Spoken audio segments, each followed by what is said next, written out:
My dear family, welcome to మీ సుధక్క ముచ్చట్లు. ఈరోజైతే హెల్తీ రెసిపీ, చాలా టేస్టీ రెసిపీ, కొర్రల బిసిబేళాబాత్ రెసిపీతో మీ ముందుకు వచ్చిందండి మీ సుధక్క. ఫస్ట్ టైం కనుక మన ఛానల్ని ఈరోజే చూస్తూ ఉంటే ఛానల్ని ఇప్పుడే సబ్స్క్రైబ్ చేసుకోండి. వీడియోలు నచ్చితే మాత్రం లైక్ చేయడం మర్చిపోవద్దే. అసలు ఆలస్యం చేయకుండా ఈ కొర్రల బిసిబేళాబాత్ ఎలా తయారు చేయాలో చూసేద్దామా. మరి ముందైతే వీటి కోసం అని చెప్పి నీట్గా క్లీన్ చేసి పెట్టుకున్న కొర్రలను తీసుకోవాలి.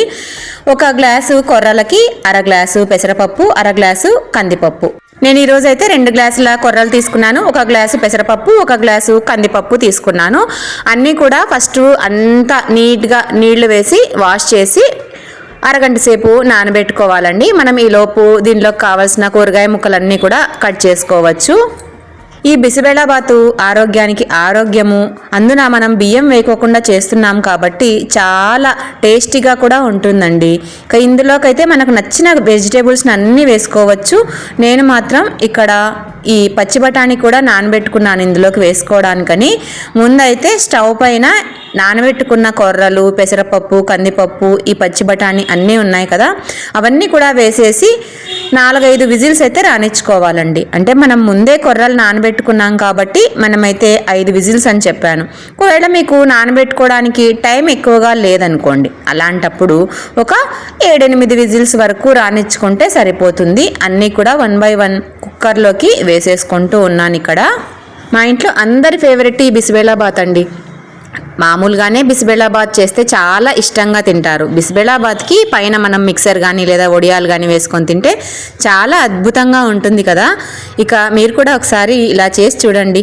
నేనైతే ఇక్కడ 1:3 రేషియోలో వాటర్ అయితే పోసేసుకొని ఒకసారి అంతా బాగా కలిపేసుకున్న తర్వాత ఇక కుక్కర్ మూతనైతే పెట్టేసుకొని 4-5 విజిల్స్ అయితే రానిచ్చుకుంటూ ఉన్నాను. దానికంటే ముందే కొంచెంగా పసుపు వేసుకున్నామంటే మనకు మళ్ళీ పచ్చివాసన రాకుండా ఉంటుంది. ముందే నానబెట్టి పెట్టుకున్నానండి నేను ఇక్కడ ఈ పచ్చి బఠానీని అయితే. ఒకవేళ మీ దగ్గర పచ్చి బఠానీ అవైలబుల్గా లేకపోతే మీరు పల్లీలనైనా యాడ్ చేసుకోవచ్చు, అవి కూడా చాలా బాగుంటాయండి. ఇక కుక్కర్ విజిల్ అయితే పెట్టేసుకున్న తర్వాత నేను ఇక్కడ 5 విజిల్స్ అయితే రానిచ్చాను ఈరోజు, ఎందుకంటే ముందే నానబెట్టుకున్నాను కదా. ఓవైపు అవి ఉడికేలోపు నేను ఇక్కడ కూరగాయ ముక్కల్ని కూడా ఇంకో స్టవ్ పైన ఉడికించుకుంటూ ఉన్నానండి. మనం కుక్కర్లోనే వెజిటేబుల్స్ వేసేసామంటే అవి మెత్తగా అయిపోయి మనకి ఎక్కడా కూడా కనిపించవు. ఈరోజు నేనైతే సింపుల్గా ఆనియన్, టొమాటో, ఆలు వేసేసి చేసేస్తూ ఉన్నాను. అలానే వంకాయ ముక్కల్ని కూడా వేసుకుంటున్నానండి. ఇక మీరైతే క్యారెట్, బీన్స్, కాలీఫ్లవరు, ఆలు ఏదైనా సరే అండి, మన ఇంట్లో ఏవి అవైలబుల్గా ఉంటే అవి, మునక్కాడు కూడా వేసేసుకోవచ్చు. ఇక నేనైతే వీటితో ఈరోజు చేస్తూ ఉన్నాను అనమాట. వెజిటేబుల్ ముక్కలన్నీ కూడా నీళ్ళల్లో వేసేసుకొని కొద్దిగా ఉప్పు వేసుకొని వీటిని 50% ఉడికే వరకు ఉడికించుకోవాలి. ఇక ఓవైపు అవి కూరగాయ ముక్కలు ఉడుకుతూ ఉన్నాయి, మరోవైపు కొర్రలు, కందిపప్పు కూడా విజిల్స్ వచ్చేస్తూ ఉన్నాయి. ఇక విజిల్స్ వచ్చిన తర్వాత దాన్ని మనకు ప్రెషర్ రిలీజ్ అయ్యేంత వరకు కూడా వదిలేసేయాలండి. ఈలోపు మనము చింతపండు నానబెట్టి పెట్టుకుంటే త్వరగా నానిపోతుంది, మనకు గుజ్జు అనేది చాలా ఈజీగా వస్తుందండి. ఇలా బిసిబేళాబాతు నేను అటుకులతో చేశాను, జొన్న రవ్వతో చేశాను, అలానే సామలతో చేశాను. ఇలాగ రకరకాలుగా నేనైతే ట్రై చేస్తూనే ఉంటానండి. ట్రై చేసినప్పుడు అంతా కూడా మీతో తప్పకుండా షేర్ చేస్తాను. మీరు మన ఛానల్తో కనెక్ట్ అయి ఉన్నారంటే ఇక మీరు అన్నీ కూడా నేర్చేసుకోవచ్చు చాలా ఈజీగా. ప్రెషర్ అంతా పోయిన తర్వాత కుక్కర్ లిడ్ ఓపెన్ చేసేసి చెక్ చేస్తూ ఉన్నాను, చూడండి కొర్రలు ఉడికాయా లేదా అని. చాలా చక్కగా ఉడికాయండి. ఇక కూరగాయ ముక్కలు ఉడికించుకున్న నీళ్లతో సహా దీంట్లోకి అయితే వేసేస్తూ ఉన్నాను. వేసుకొని మనము కొంచెంగా వేడి నీళ్ళని అయితే పెట్టుకున్నామంటే మనకు కావాల్సిన కన్సిస్టెన్సీని బట్టి మనము దీన్ని అడ్జస్ట్ చేసుకోవచ్చు. ఇక చింతపండు కూడా నాకు బాగా నానిపోయిందండి. చింతపండు రసాన్ని కూడా మనము రుచికి సరిపడినంత ఇక్కడైతే ఇందులోకి వేసేసుకుంటూ ఉన్నాను. అన్నీ వేసుకొని ఒకసారి బాగా కలిపేసుకున్న తర్వాత మనం ఇందులోకి రుచికి సరిపడినంత ఉప్పును వేసుకోవాలి. ఉప్పు వేసేటప్పుడు కొంచెం జాగ్రత్తగా వేయండి, ఎందుకంటే నేను ఇక్కడ వెజిటేబుల్స్లో కూడా ఉప్పు వేశాను కదా, అందుకనే కొద్దిగా చూసి వేసుకోవాలి. అంతా కూడా ఒకసారి కలుపుకొని నేను ఈరోజు బిసిబేళాబాత్లోకి అయితే సాంబార్ పొడిని వేసుకుంటూ ఉన్నానండి. నేను సాంబార్ పొడి ఇంట్లోనే తయారు చేసుకుంటాను, నాకు సాంబార్కు యూజ్ అవుతుంది, ఇలాగ ఎప్పుడైనా సరే బిసిబేళాబాత్ చేసినప్పుడు కూడా యూజ్ అవుతుంది.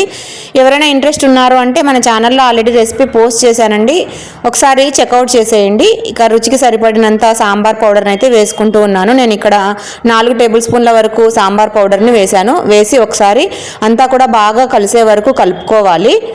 ఇవన్నీ కూడా బ్యాలెన్స్ చేయడానికి నేను కొద్దిగా బెల్లాన్ని కూడా వేస్తూ ఉన్నాను. ఉప్పు కారాలు అడ్జస్ట్ అయ్యి మనకు ఈ బెల్లం అనేది కరిగిపోయి చాలా రుచినైతే బిసిబెళ్ళబాత్కి అయితే ఇస్తుందండి. చూస్తున్నారా, ఈ బెల్లాన్ని అయితే కాస్త పొడిగా చేసి వేసేస్తూ ఉన్నాను.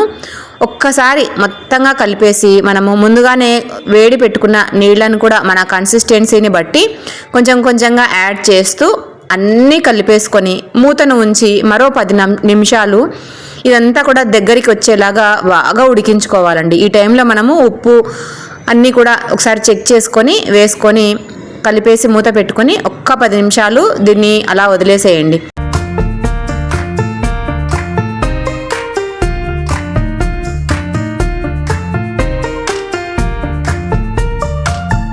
పది నిమిషాల తర్వాత చూసారు కదా, ఇలాగా చాలా దగ్గరకైతే వచ్చేసింది బిసిబెళ్ళబాతు. ఇదంతా కూడా ఒకసారి అడుగు పట్టకుండా కలిపేసుకున్న తర్వాత దీనికి మనం చివరగా నెయ్యితో కానీ మామూలుగా వంట నూనెతో కానీ పోపును పెట్టుకున్నామంటే టేస్టీ బిసిబెళ్ళబాత్ అయితే రెడీ అయిపోతుందండి. చూసారా, చూస్తూ ఉంటేనే నోరు ఊరిపోతుంది కదా. రుచి అయితే అమోఘంగా ఉంటుందండి. మీరు ఇంతవరకు ఎప్పుడన్నా ఇలాగ ట్రై చేయకపోతే మాత్రం ఒకసారి ట్రై చేయండి. నేనైతే ఇప్పుడు ఉప్పు కారాలు సరిపోయా లేదా అని చెప్పి ఒకసారి రుచినైతే చూస్తూ ఉన్నాను. చివర్లో పోపు వేసుకుంటే మనకు అద్దిరిపోయే బిసిబెళ్ళబాతు రెడీ అయిపోతుంది. ఈ బిసిబెళ్ళబాతులోకి పైన మిక్సర్ వేసుకొని కానీ లేదా ఫ్రై-ఆమ్స్ వేసుకొని కానీ తిన్నామంటే చాలా టేస్టీగా ఉంటుందండి. నాకైతే కొంచెంగా బెల్లం తక్కువ అయిందనిపించింది, అందుకనే మరి కొంచెం బెల్లాన్ని అయితే వేసేసుకొని ఒకసారి కలిపేస్తూ ఉన్నాను. ఇదో వైపు మనకు ఉడుకుతూ ఉంటే ఇంకోవైపు మనము దీనికి పోపు అయితే వేసేసుకుందాము.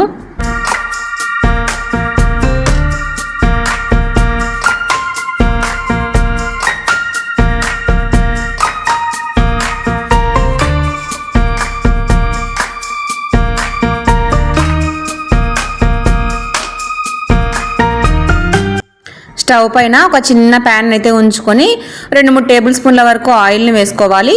మామూలుగా ఈ పోపులో కొంచెంగా పప్పులు అనేవి ఎక్కువగా వేసుకుంటే చాలా బాగుంటుంది. అక్కడక్కడ పంట కింద తగిలి కొద్దిగా మినపప్పు, శనగపప్పు, ఆవాలు, జీలకర్ర, ఇంగువ మాత్రం మస్ట్ అండ్ షుడ్గా వేసేసుకోండి. చాలా రుచిగా ఉంటుంది ఇంగువ వేసుకుంటే. పోపులోనే మీరు జీడిపప్పులు కానీ పల్లీలు కూడా వేసుకోవచ్చండి. అవి కూడా మనకు అక్కడక్కడ పంట కింద తగిలి చాలా రుచిగా ఉంటాయి. నేనైతే ఈరోజు పల్లీలను అయితే వేసుకుంటూ ఉన్నాను. అన్నీ కూడా కొంచెం లో ఫ్లేమ్ ఉంచుకొని లోపలి వరకు వేగే వరకు ఈ పోపునైతే బాగా వేయించుకోండి. ఇక కరివేపాకు కూడా వేసుకోవచ్చు. అన్నీ ఒకవైపు సన్నని ఫ్లేమ్లో వేయించుకొని చివర్లో మనము బిసిబెళ్ళబాతులోకి యాడ్ చేసుకొని తిన్నామంటే చాలా రుచిగా ఉంటుందండి. నేను ఇంగువ కూడా వేస్తూ ఉన్నాను.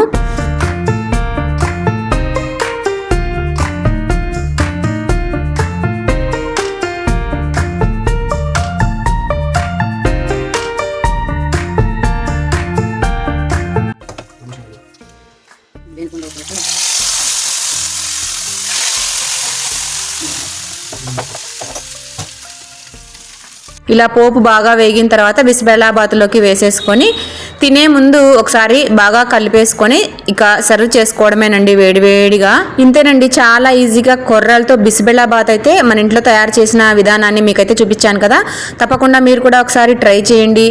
ఎలా కుదిరింది అనేది డెఫినెట్గా నాతో కమెంట్ చేసి షేర్ చేసుకోండి. మరొక మంచి హెల్తీ టేస్టీ రెసిపీతో మళ్ళీ మీ ముందు ఉంటుంది మీ సుధక్క. అంతవరకు సెలవు.